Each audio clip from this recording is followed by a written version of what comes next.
This one's a classic. Howdy everybody, it's me, Togain, and this is Samurai Western, a PS2 game about a lone samurai in cowboy land dodging bullets, fighting his brother, and trying to bring honor to something. He will taste the steel of my sword. I wasn't expecting to like it, but I kinda loved it.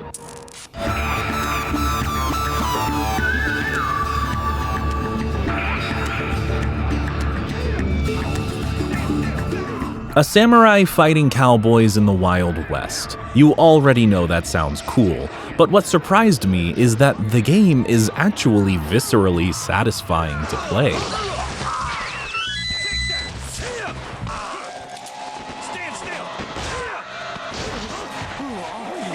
I've never really played the Way of the Samurai games myself. I've never really even followed Acquire as a company, so when looking through their portfolio, I was shocked to find Tenchu, Akiba Strip, Octopath Traveler, and then a Mario and Luigi game. The major draw for me with Samurai Western is this East meets West trope. As a native Texan and real cowboy, it's fun to see these two masculine ideals finally meet, and then for some reason be at odds immediately. I bet I can make you talk.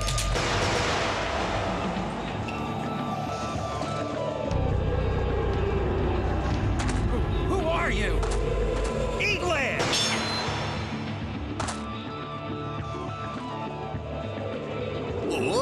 Other media that portray this concept tend to have wild swings in quality.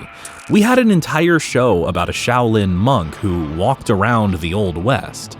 It was called Kung Fu, and nothing ever happened in it. David Carradine simply walked around on set looking pensive until someone looked at him and said, "Your Kung Fu philosophy has changed me. Thank you, whitest man ever."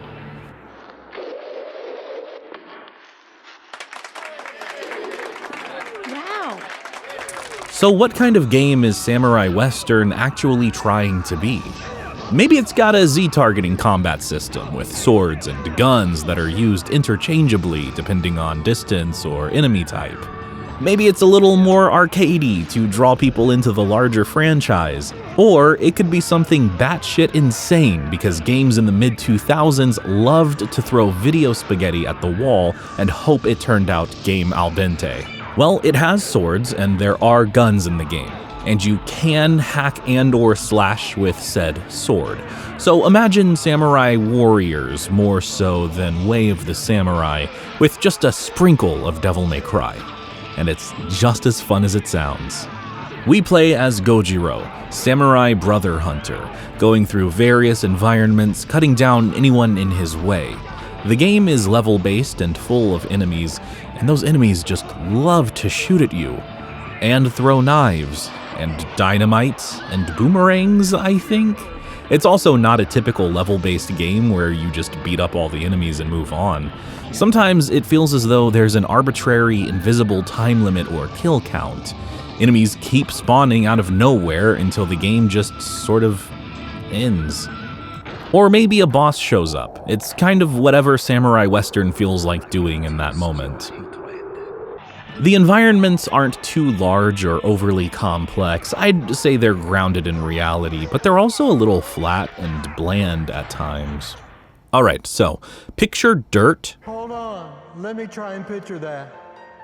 Congratulations, you just visualized the whole game. Dusty Old West town, saloon the size of a mansion, the worst area in the game, Central Thanaland, and a mansion. I like the context of the areas since the cutscenes do a pretty good job of explaining why you are where you are, but the aesthetics can get a bit repetitive. You also revisit the same environments multiple times. Normally, this is an endearing trait in video games for me, but since the levels are so small, it just screams low budget and fast development time. Not that that's really a major issue, since the game is so enjoyable. With all the enemies you fight in the spatially different environments, it can actually get a little intense at times, especially when you have a Samurai Westillion enemies all around you, but the combat never really loses its enjoyable edge, and that's mostly thanks to Gojiro's hyper-realistic ability to dodge and deflect bullets. You know, the primary identity of samurai. Want to instantly teleport straight to whoever thought they were in a John Woo movie? Well, just press dodge 70 times and watch Gojiro dash across the map like Genji. Sorry dude, this is Kurosawa. It's also an RPG, so it has health, power, defense, and MP, as well as accessories that change Gojiro's appearance and provide extra attributes. You can play around with accessory locations too, and put them in normal spots. Enemies can drop Call of Duty zombie power-ups randomly, though these drops are quite rare, and some of them seem to be restricted to the practice mode, an alternative gameplay mode that has easier enemies who still grant EXP, meaning you can actually grind levels in Samurai Western, becoming so powerful that nothing is a threat to Gojiro. Honestly, since gear gets stronger from enemy drops anyway, the only stats that really matter are power and defense. Boss giving you trouble? Just grind a level or two and get 4 more points in power. Now they die in one hit. It's weird. With only one attack available, what's lost in different button combos is regained by Gojiro's access to different weapon types, all of which are fun and different enough to feel unique. I saw the dual swords, for example, and figured that was the most impractical option, so I beat the entire game with them.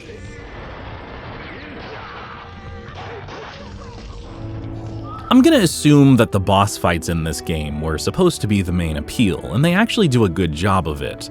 Gojiro's day job, casually dodging gunfire, can be fun, but it quickly becomes reflexive and mindless. You hear a gun click or see a guy smoking, you just mash the circle button and easily avoid the shot. The bosses, on the other hand, toe the line between excessively frustrating but still beatable, as long as you add just a few more points into power. This Jean guy is the first boss, and he's pretty easy to get rid of with good dodging. I think he's in love with Gojiro, so that might be why his fights are pretty painless. It might also be why he's the most entertaining boss to watch. You're every bit as impressive as I thought. But I've enjoyed myself enough for one day. We shall meet again, samurai boy. The annoyance arises when the boss manages to take you out of your flow state. With Donald, for example, you're no longer allowed to just dodge and dash forward with your ult to kill him. Instead, the game forces you to comply with its rules, meaning you have to reflect his bullets to deal damage. I know what to do, but I can't make my hands press the PlayStation 2 buttons fast enough. There's a balance to be struck with every boss in this game, but let me tell you a secret. If you just press your kill them button, they'll die.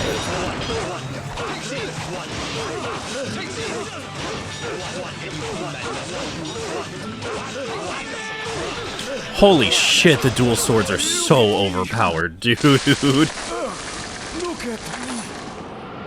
My beautiful samurai.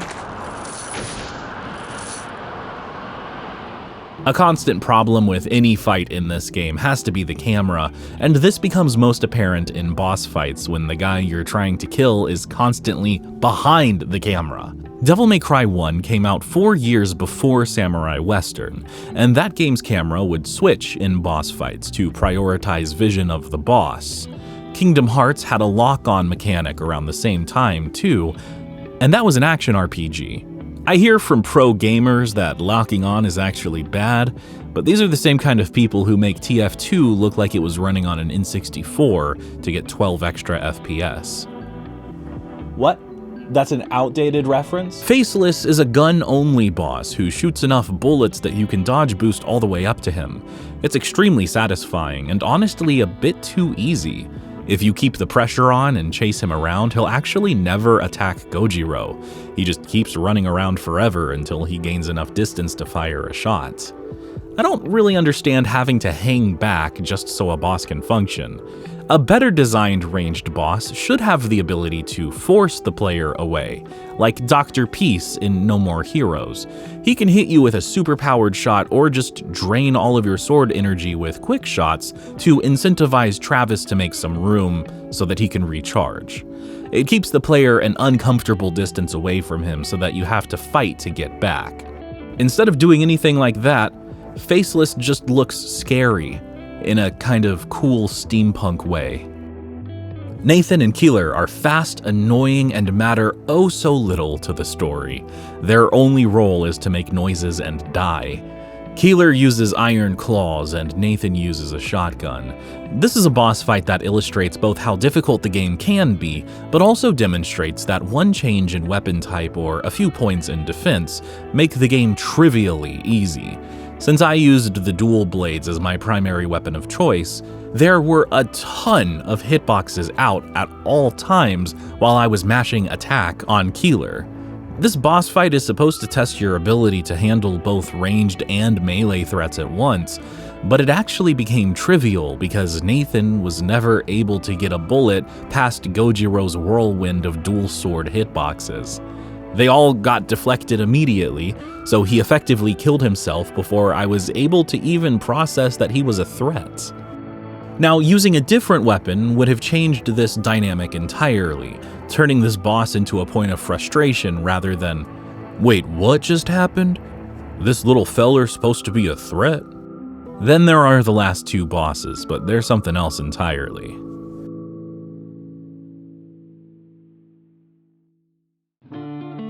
For the most part, the story in Samurai Western is wacky and kind of idiot-proof.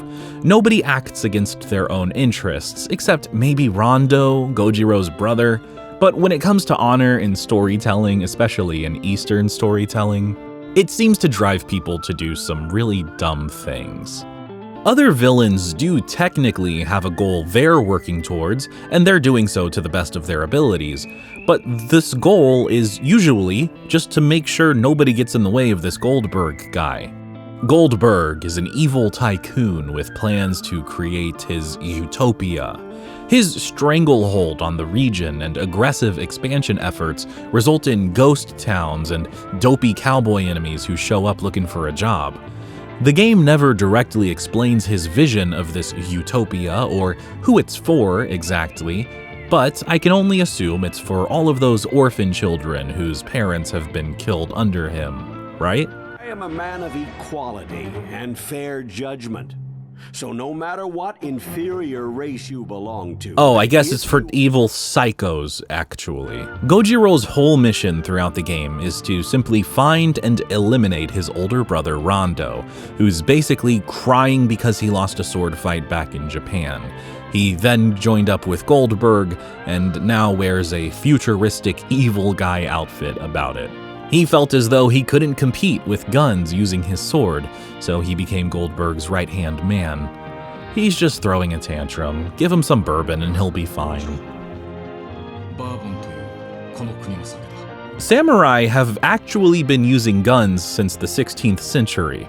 Japan even became a leading producer of matchlock guns during that era.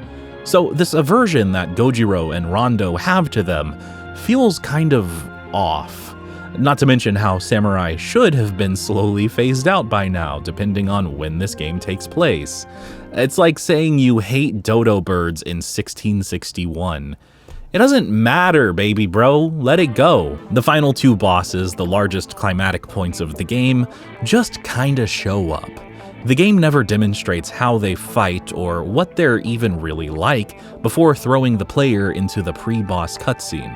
We know Rondo has guns, but what they don't tell us is that somehow he's become a god at gun-to-sword combat, especially considering how all of the other bosses with guns have been downright easy by comparison.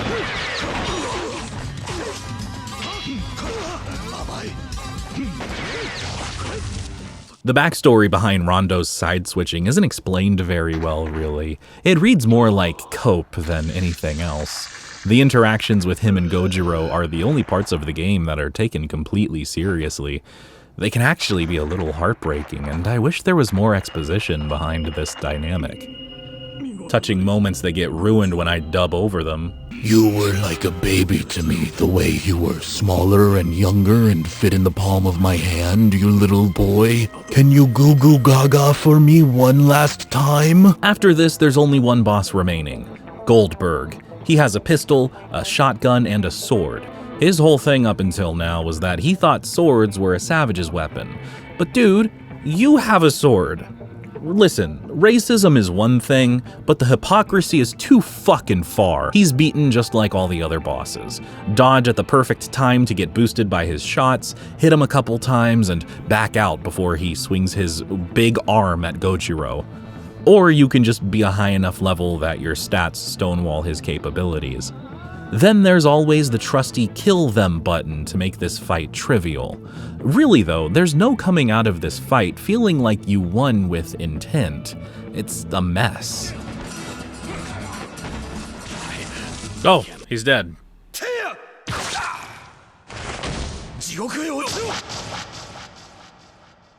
Goldberg is defeated, life comes back to Ram Ranch, the orphans are happy, Donald is going to Japan.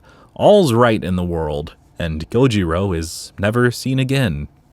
Much like a standard non-revisionist Western, it ends on a saccharine note, with everyone living happily ever after. The end. So, Samurai Western. It was alright.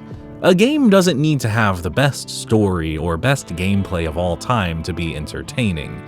Sometimes these middle-of-the-road games are good enough to hold their place in the greater gaming space. It's something that's missing from modern gaming a bit, actually. The space where indie games tend to shine and make up for that discrepancy. But there's so many out there, it can be hard to find something that specifically scratches that mindless beat-em-up itch in the same way Samurai Western does. Sure, it has its problems, but the gameplay, moment to moment, is entertaining enough that I think this is a game worth playing.